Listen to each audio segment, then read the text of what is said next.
Bismillahirrahmanirrahim. Assalamualaikum warahmatullahi wabarakatuh.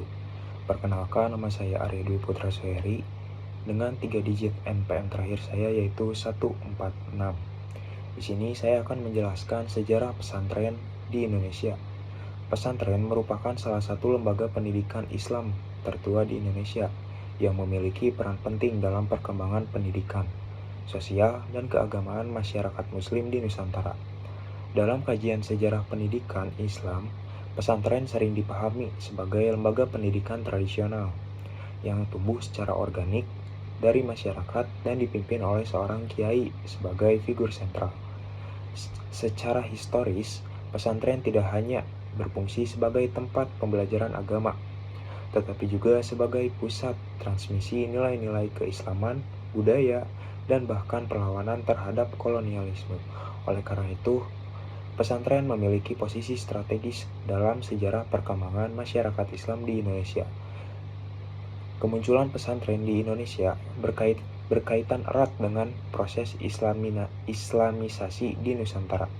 Beberapa penelitian menyebutkan bahwa bentuk awal pesantren sudah muncul pada abad ke-13 di wilayah Sumatera dan kemudian berkembang pesat di Pulau Jawa pada abad ke-15 seiring dengan aktivitas dakwah para ulama yang dikenal sebagai Wali Songo.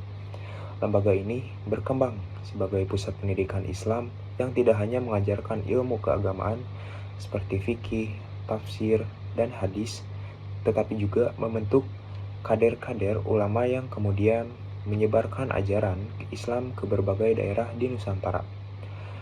Dalam perkembangan sejarahnya, pesantren memiliki beberapa unsur utama yang membentuk identitas kelembagaan, yaitu kiai, santri, masjid, pondok, serta kitab-kitab klasik yang atau sering yang disebut sebagai kitab kuning.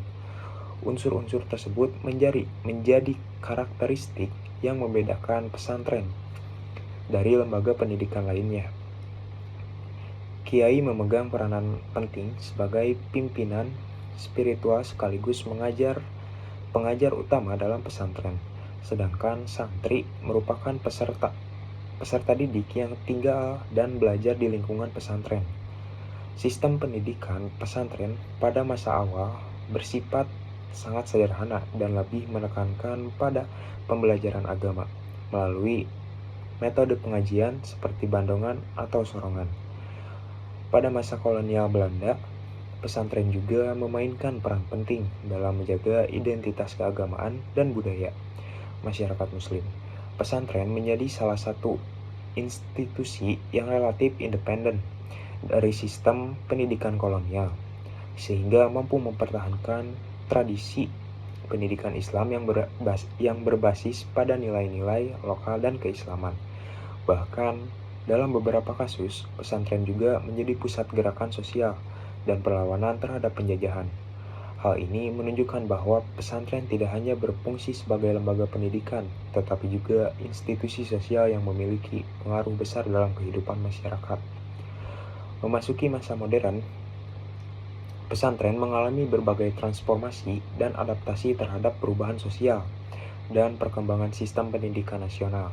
Banyak pesantren mulai mengintegrasikan kurikulum pendidikan umum dengan kurikulum pendidikan agama. Transformasi ini melahirkan konsep pesantren modern yang memadukan sistem pendidikan tradisional salafiyah dan dengan sistem pendidikan modern khalafiyah. Integrasi tersebut bertujuan agar lulusan pesantren tidak hanya memiliki pengetahuan agama yang kuat, tetapi juga memiliki kompetensi akademik yang relevan dengan kebutuhan masyarakat modern. Selain sebagai lembaga pendidikan, pesantren juga memiliki peran penting dalam perkembangan sejarah sosial masyarakat Indonesia. Dalam berbagai penelitian, disebutkan bahwa pesantren menjadi salah satu institusi pendidikan yang paling berpengaruh dalam membentuk peradaban Islam di Nusantara. Pesantren berfungsi sebagai pusat penyebaran ilmu pengetahuan, pembentukan karakter, serta pelestarian tradisi keislaman yang khas Indonesia. Oleh karena itu, keberadaan pesantren sering dianggap sebagai integral dari sejarah sosial dan budaya masyarakat Muslim Indonesia. Sejarah pesantren di Indonesia menunjukkan bahwa lembaga ini memiliki peran yang sangat penting dalam perkembangan pendidikan Islam, pembentukan identitas keagamaan masyarakat, serta dinamika sosial dan budaya di Indonesia. Pesantren bukan hanya lembaga pendidikan tradisional, tetapi juga merupakan institusi yang terus beradaptasi dengan perkembangan zaman tanpa meninggalkan nilai-nilai dasar yang menjadi fondasi keberadaannya. Oleh karena itu, kajian tentang sejarah pesantren menjadi penting untuk memahami dinamika pendidikan Islam dan perkembangan masyarakat Muslim di Indonesia secara lebih komprehensif. Mungkin sekian dari saya. Wabillahi taufiq wal hidayah. Wassalamualaikum warahmatullahi wabarakatuh.